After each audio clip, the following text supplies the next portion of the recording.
दोस्तों, मैं आपको सुना रहा हूं अपनी मंडली की सदस्य कंचन पंत की लिखी कहानी जीना इसी का नाम है।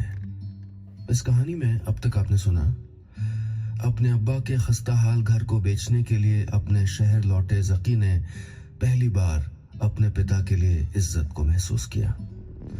उसको ये एहसास कराने वाले उस अनजान शख्स के बारे में जानने के लिए वो अपनी मुंह बोली बुआ से मिलने जाता है।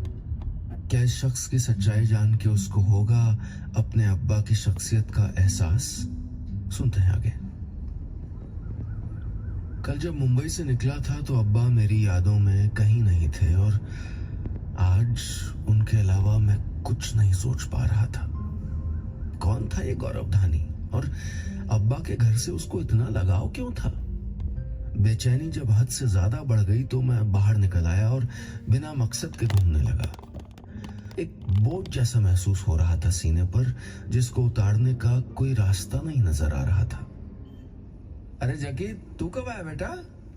एक जानी पहचानी आवाज सुनकर मैं मुड़ा तो पार्वती बुआ को सामने खड़ा पाया। मेरे स्कूल के सामने जो चाट का ठेला लगता था वो पार्वती बुआ का था। अब्बा को बहुत मानती थी वो। न जाने कितने सालों से हमारे पड़ोस में रहती थी। कोई 20 साल पहले उनके पति की मौत हुई तो न जाने क्यों मोहल्ले वालों को उनका वहां रहना खलने लगा। एक बार कुछ लोगों ने रात में उनके घर की खिड़कियां तोड़ दी तो एक दिन हमारे दूसरे पड़ोसी अमानत चाचा 5-6 लोगों को लेकर उनका घर खाली कराने पहुंच गए। अमानत चाचा और बुआ के परिवार की घर के कब्जे को लेकर पुरानी दुश्मनी थी और अब अकेली बुआ से उनको कोई डर भी नहीं था। सारा मोहल्ला तमाशा देख रहा था। तभी न जाने कहां से अब्बा पहुंच गए। बहुत हुआ अमानत भाई, आज के बाद इनकी तरफ आंख उठा के भी देखा तो मुझसे बुरा कोई नहीं होगा। अब्बा ने बस इतना ही कहा और अमानत चाचा सर झुकाकर अपने घर लौट गए। सारा मोहल्ला जानता था अमानत चाचा के गुस्से को, पर अब्बा के सामने वो कुछ नहीं बोल पाए। उसी एक बार लगा था मुझे कि अब्बा की भी कोई हैसियत है दुनिया में। कुछ दिनों बाद पार्वती बुआ ने चाट का एक ठेला लगा लिया था। लोग कहते थे कि अब्बा ने उनकी मदद की। स्कूल के पास वाली ये जगह भी उन्होंने ही दिलवाई। बैठ ना, तेरे लिए बिना इमली वाली चाट बनाती हूँ, बुआ ने कहा।